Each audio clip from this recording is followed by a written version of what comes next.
I've been talking about the perception of the world coming suddenly out of nothing. You'll remember that in a previous talk I asked you to close your eyes and listen, and you would hear silence and then sounds coming right out of that silence. And then I suggested that you use your eyes and see light, shape, form coming at you as a vibration that is proceeding out of space. And I pointed out that our logic resists that because we say you can't get something out of nothing, and that we normally think of all the energetic manifestations of this universe as coming out of the past. We think the things that were there already are producing the things that are going on now. But I was trying to get you to look at it in the other way, so that you would see the whole world starting now instead of in the past, and the past as a kind of echo, fading away into memory, and I illustrated it as being like the wake of a ship that trails across the water and then fades out. But the wake is started by the ship in the present. And so in the same way, I'm moving on to the uncommonsensical idea of the world as a production of energy that is beginning right now and is coming out of the nothing that we variously call space and silence. But then, naturally, this raises the question, how on earth could that happen? And it has been, of course, the usual explanation that the world is being created by God. In Christian and Catholic theology, it is said that God creates the world out of nothing. And I want to emphasize the point, in all fairness to Catholic and to Islamic and to Jewish doctrine, that it doesn't merely teach that God once upon a time started the world and set it going like you would wind up a machine and then leave it alone. All these three religions teach that God is always creating the world out of nothing now and willing it by his divine energy into being at this moment. But now the difficulty for us all, I think, especially for educated people in the modern world, is that the old-fashioned idea of God has become incredible or implausible. That is to say, in church or in synagogue, we seem to be addressing a royal personage. The layout of a church or of a synagogue looks like a royal court. There is some sort of throne, and we address prayers and requests to the being represented by the altar or the throne or the tabernacle as if that being were a king and were causing this universe in his royal, omnipotent, and omniscient wisdom. But then when we take a look through our telescopes and microscopes, or even when we go out in the forest and look at nature, we have a problem. Because the idea of God that we get from the Holy Scriptures, the Bible, the Quran, doesn't quite seem to fit the sort of world around us that we see, in just the same way as you wouldn't dream of ascribing a composition by Stravinsky to Bach. The style of God venerated in church, mosque, and synagogue seems completely different from the style of the natural universe. And it's so hard to conceive the author of the one as the author of the other. And furthermore, it strikes most intelligent people that our traditional religious ideas of God are too primitive. It seems impossible to think that this universe could have been authored by the naive idea of God as a sort of old gentleman who lives far above the stars in heaven, seated on a golden throne and adored by legions of angels. That seems a concept almost unworthy of the sort of universe that modern science has revealed to us. In other words, I mean, here's a picture of God. A friend of mine, Richard Borst, photographed this in a church just south of Oaxaca in Mexico. And it shows a very primitive Indian Catholic imagination of God the Father wearing a triple crown like the Pope, only he's rather young and handsome. He's not quite the old grey-bearded man, the Ancient of Days, but there is a serious idol, Christian idol, of God the Father Almighty. That has become implausible. But also for many people it has become implausible that the root of the universe, which the theologian Paul Tillich calls the ground of being, that the root of the universe can be in some way a person to whom we can relate in just the same way that we relate to other people, and furthermore, a person who cares about us.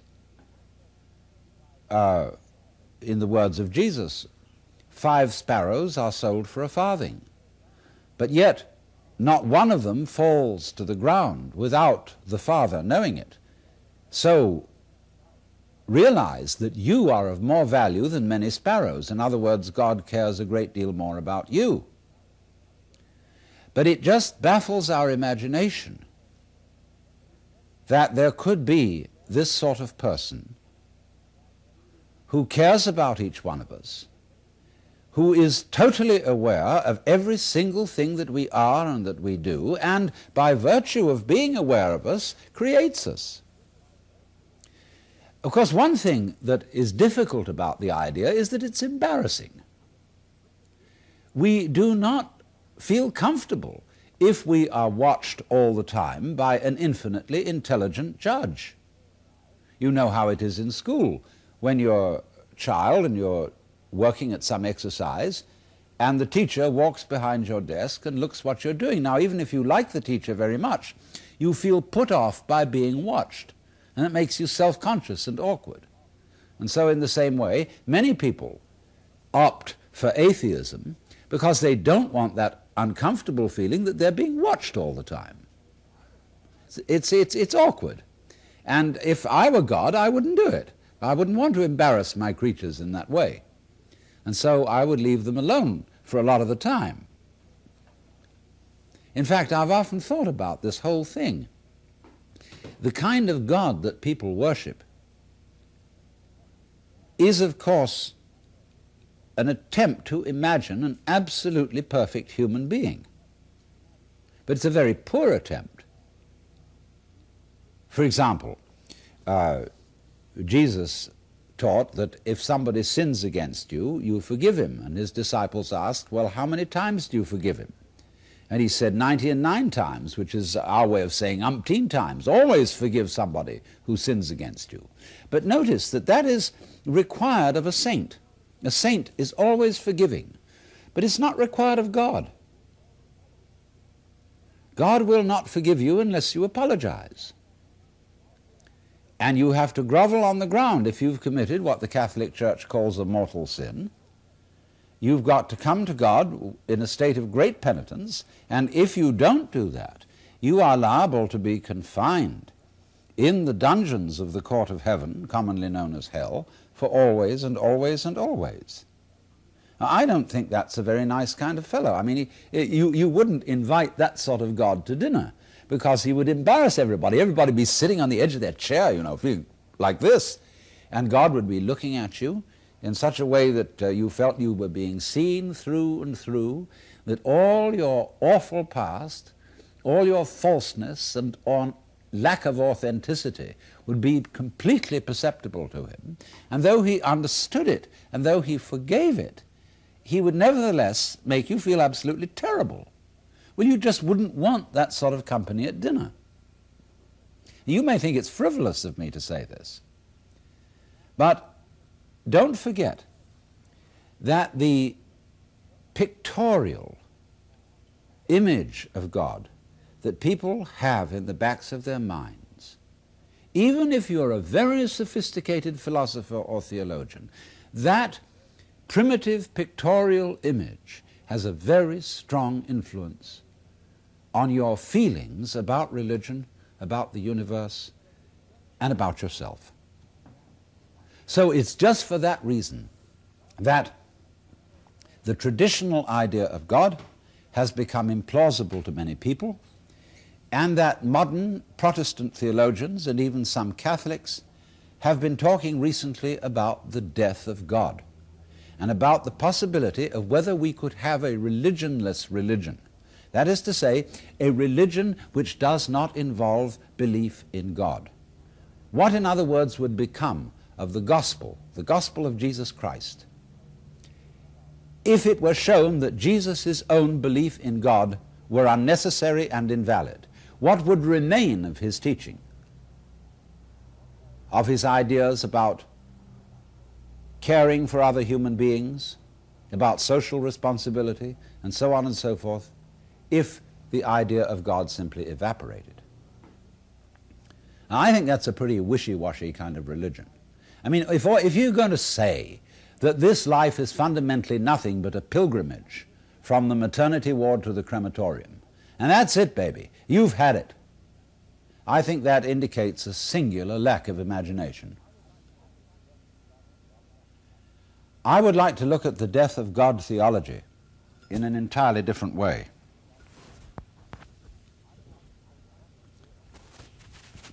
I would like to say that what is dead is not God, but an idea of God. A particular conception of God has died in the sense of becoming implausible. And I find this a very good thing. Because, well, it's a principle of Jewish theology and later of Christian theology that it is always a mistake, even a sin, if you want to call it that. And I want to interpolate something here as to the exact meaning of a sin. The Greek word in the New Testament for a sin is amatanin, and that means to miss the point, or as in archery, to miss the mark. And therefore, from the Mosaic Ten Commandments comes the idea that it is a sin, that is to say, a missing of the point, to substitute an idol for God. Now, the picture I just showed you, as I said, is an idol. But those primitive Mexicans, even they don't seriously confuse that particular image with God. The danger of it is, of course, is they may think of God as something like that in their mind's eye. They may think of God in the form of man. But the images that have been made of God or of the gods out of wood and stone and in painting have never really been taken seriously as actually what God is like, and nobody has confused the actual image, say, of a Buddha, such as you saw at the beginning of this program. Buddha is of course never identified with a god, because Buddha is a human being. But these images are never seriously confused with what they represent, any more than a Catholic confuses a crucifix with Jesus Christ. So the images that are pictures, statues, and so forth, are not really very dangerous.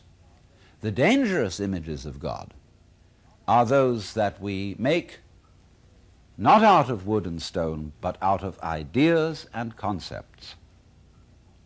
You see, an idea is abstract. So St. Thomas Aquinas, for example, defined God as necessary being. He who is necessarily. Now that is a philosophical concept. God is being. But that concept is an idol. because it confuses God with an idea, and because an idea is abstract, it seems something very much more spiritual than an image made of wood or stone. And that's just precisely where it becomes deceptive.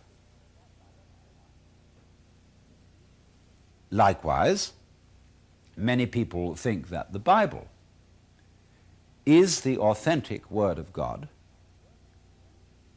and therefore they worship the Bible and make it into an idol,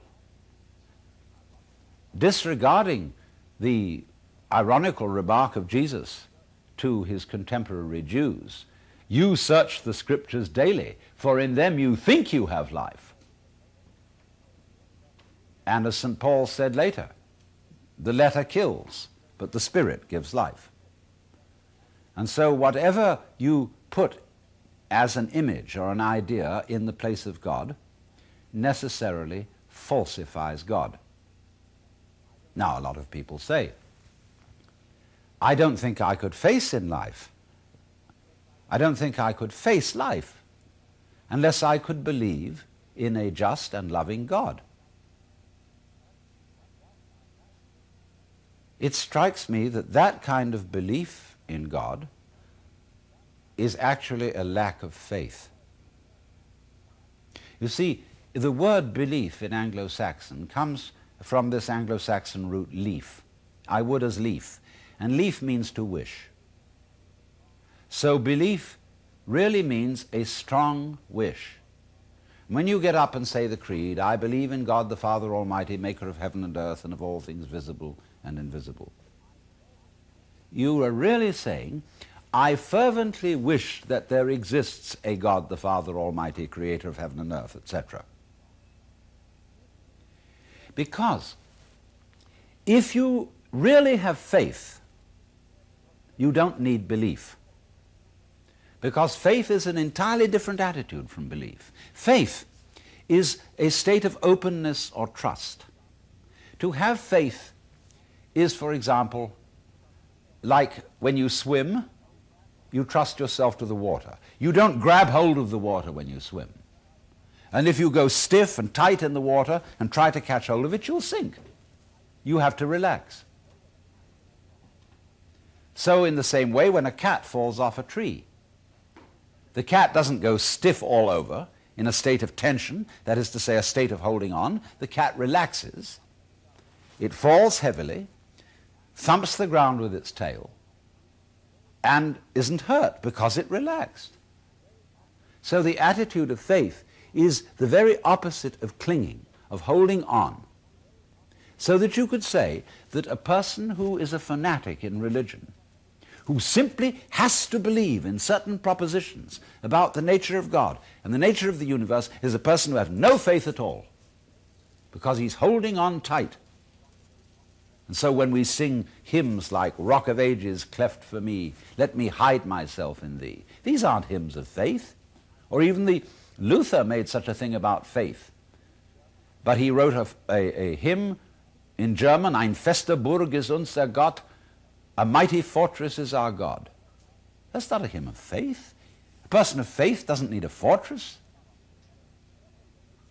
He's not on the defensive, and so in the same way, when churches are designed like the royal courts of kings, you know, in the royal court, the king sits with his back to the wall, which is the position, or used to be the position of the altar. And around him he would have his courtiers and guards. And their place, of course, in the church design called a basilica, which means the court of a basileus, a king. The bishop sits at the back in his throne, and all his attendant clergy stand around him like his guards in a royal court. Well, why is this? A king stands with his back to the wall because he rules by force. And when his subjects and his courtiers approach him, they prostrate themselves, they kneel down. Why? Because that's a difficult position from which to start a fight. And so, are we projecting the image of a frightened king upon the ground of being the Godhead? We are, you see. Or in a Protestant church, the furniture all looks like a courthouse. The minister wears a black gown, and it's the same black gown as is worn by a judge. And there are pews and pulpits and all the familiar wooden boxes of court furniture. And the minister, like the judge, throws the book at you. He preaches the law laid down in that other idol of God, the Bible. But does God need all that? I mean, is God somebody who takes this aggressive attitude, either of the king in the court where all the subjects must prostrate, or of the judge who bangs the gavel and says, "Baw, baw, baw, baw, baw"? Well, this is ridiculous. And a God so conceived is an idol and manifests the absence of faith of all those who worship him, because they have no attitude of trust. They cling on to these rules, to these conceptions, and have no fundamental give to life. Now, in a certain way, you might say that a good scientist has more faith than a religious person, because a good scientist says, I want to find out what is the case. My mind is open to the truth, whatever that truth may turn out to be. I have no preconceptions. I may have some hypotheses. I may have some notions in my mind as to what the truth might be, but I'm going to test it. And the test is, I will open all my senses to reality and find out what that reality is. But then again, the scientist runs into a problem, because he knows that whatever comes to him as reality depends on the structure of his instruments and the structure of his senses, and behind the structure of his senses, the structure of his brain. And that's himself. So he has to have, back of all that, an act of faith in his own brain, an act of faith in himself that his physical organism, or his mind, or whatever you want to call it, is indeed reliable and will show him reality, truth, what is. So unless there is a basic and primordial act of faith in yourself, and you can't ultimately check on yourself, you have to believe your senses. You have to believe your reason, your logic, your intelligence. So you have to have faith in that, even though you can't check it. I mean, it's not like your mind's a radio and you can go in and screw in a connection here and fix up another connection there, and so be quite sure. You always have to trust. And behind all that, you see, behind the brain, just as I've shown you before, behind your eyes, there's the blank space, the unknown, the unseen. And therefore one could say that the highest image of God, which is the unseen behind the eyes, the intangible and invisible, which is space, out of which come all the stars, we can say, yes, that is God. But we have no image of that. We do not know what that is. But we have to trust it. There's no alternative. There's no way out. You can't help trusting it. You've got to. But you see, that trust in a God whom one cannot conceive in any way is a far higher form of faith than fervent clinging to a God of whom you have a definite conception. And that conception can easily be wrong, and even if it's right, clinging to it would be the wrong attitude, because when you love someone very much, you shouldn't cling to them. I don't want to hug my wife so tightly that I strangle her, and mothers shouldn't love their children so much that they strangle them by smother love. It comes out in the story in the New Testament when Mary Magdalene, who loved Jesus very much, she's said to have seen him after his resurrection. And she immediately ran to cling to him. And he said, "Do not cling to me." It's translated in the King James Bible, "do not touch me." But the Greek word, haptin, means to cling to. Don't cling to me. Don't cling to anything of the Spirit. It's just like don't cling to water, because the more you grab it, the faster it'll slip through your fingers. Don't cling to your breath. If I breathe in and hold it and say, "Oh, I got this breath now, I better hang on to it because breath is life," I'm going to go purple in the face and strangle. You have to let it go. You let your breath out. That's the act of faith, to breathe out. It'll come back. Actually, the Buddhist word nirvana means breathe out, because letting go is the fundamental attitude of faith. Now, it isn't as if Christians hadn't been aware of this. One of the most fundamental source books of Christian spirituality was written, somewhere in the 5th century, maybe the 6th century, by a Syrian monk who gave himself the name Dionysius. I've recently translated this book. It's called Theologia Mystica, Mystical Theology. And you can get it from your paperback bookstore. This book is a very strange document, because it explains that the highest knowledge of God is through what he calls in Greek agnosia, which means unknowing. He says that one knows God most profoundly and most truly in not knowing God.